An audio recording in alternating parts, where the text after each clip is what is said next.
wassalamu ala rasulillah. Amma ba'd, akhi ukhti rahimakallah. Mendengarkan sebuah cerita yang aneh, menyeramkan, terkadang disenangi oleh sebagian orang. Tapi bagaimana kalau ternyata cerita yang disampaikan adalah bohong dan dusta? Maka kita tidak akan suka dengan pelakunya. Lalu bagaimana pula kalau ternyata cerita tersebut disandarkan kepada Nabi alaihi salatu wassalam, padahal Nabi tidak pernah mengucapkannya?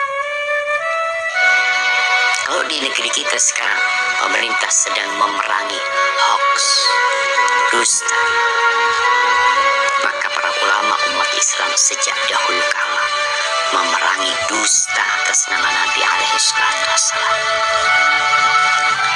Tadi pagi ana mendapatkan kiriman sebuah video pendek yang menceritakan tentang bakal terjadi sesuatu yang mengerikan apabila pertengahan Ramadan itu tepat pada hari Jumat. Dengan semangat dia membacakannya, membuat orang yang menontonnya akan tertarik dan mungkin percaya.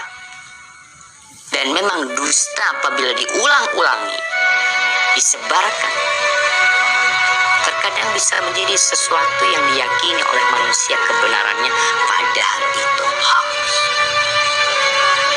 Dan Rasul SAW mengatakan, man kadzaba alayya muta'ammidan falyatabawwa maq'adahu minan nar. Barang siapa yang sengaja berdusta atas nama aku, hendaklah dia bawa kursinya, tempat duduknya ke neraka. Maka jangan mudah-mudah menyebarkan hadis palsu, hadis dhaif, kecuali memberikan penjelasan. Kalau hadis itu palsu atau hadis dhaif, ana akan bacakan hadisnya.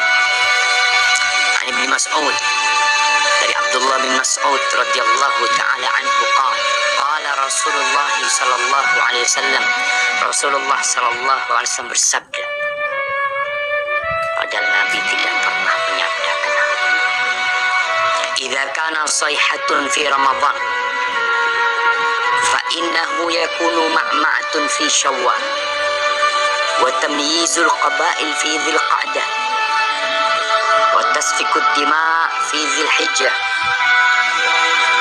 والمحرم وما المحرم يقولها 3 مرات هيهات هيهات يقتل الناس فيه هرجا هرجا. قلنا وما الصيحة يا رسول الله؟ قال هذه في النصف من رمضان ليلة الجمعة فتكون هذه توقظ النائم وتقعد القائم وتخرج العواتق من خدورهن في ليلة الجمعة في سنة كثيرة الزلزال والبرد. فإذا وافق شهر رمضان في تلك السنة ليلة الجمعة فإذا صليتم الفجر من يوم الجمعة في النصف من رمضان فادخلوا بيوتكم وأغلقوا أبوابكم وسدوا كوككم ودثروا أنفسكم وسدوا آذانكم فإذا أحسستم بالصيحة فخروا لله سجدا وقال سبحان القدوس سبحان القدوس ربنا القدوس فإن من فعل ذلك نجا ومن لم يفعل هلك.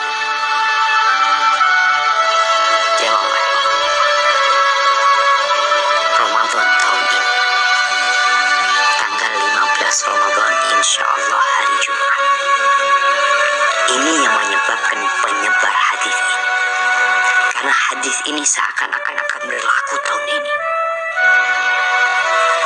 Yang artinya dari Abdullah bin Mas'ud radhiyallahu taala anhu, Rasulullah sallallahu alaihi wasallam bersabda, apabila ada suara dahsyat tepat di bulan Ramadan, maka maka itu akan terjadi beruntun sampai bulan Syawal.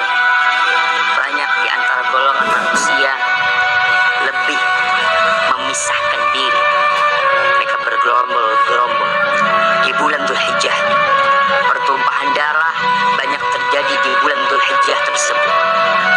Juga semakin kelima ketika masuk di bulan Muharram. Rasulullah SAW menyebutkan hal itu 3 kali. Apa yang harus kami lakukan di bulan Muharram? Para sahabat bertanya, sayang.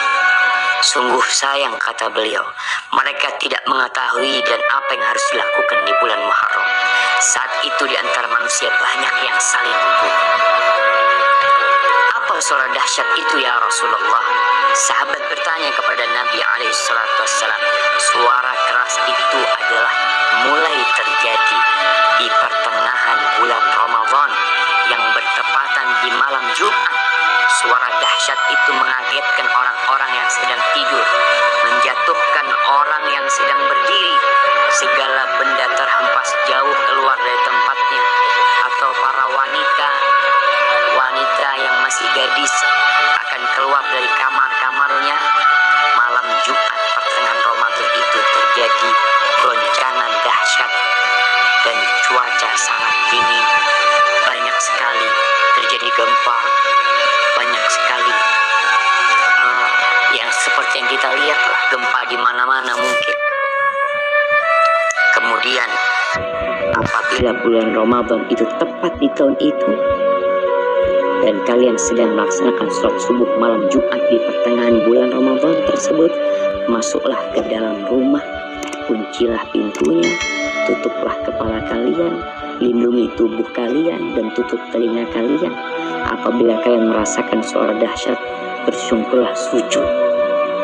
Nih ada sujud, kita tahu sujud itu ada sujud syukur, sujud tilawah, kemudian ada sujud sahwi, ada sujud ketika sholat. Ini sujud ketika mendengar suara keras, membaca Subhanal Quddus, Subhanal Quddus, Rabbunal Quddus. Karena sesungguhnya apabila kalian melakukan itu, niscaya selamat. Jika tidak, tentunya akan binasa.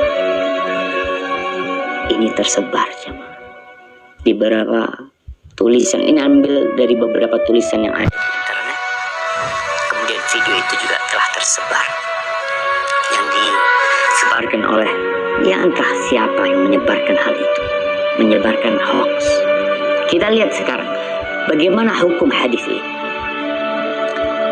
Para ulama menjelaskan hadzal hadis munkar la yasih. Hadis ini munkar, tidak benar. Al-Uqaili mengatakan laisa li hadzal hadis aslun min hadithi thiqah. Hadis ini enggak punya dasar dari perawi yang thiqah, wala min wajhin yathbut, dan enggak ada yang benar dalam hadis ini. Itu disebutkan dalam Ad-Du'afa Al-Kabir.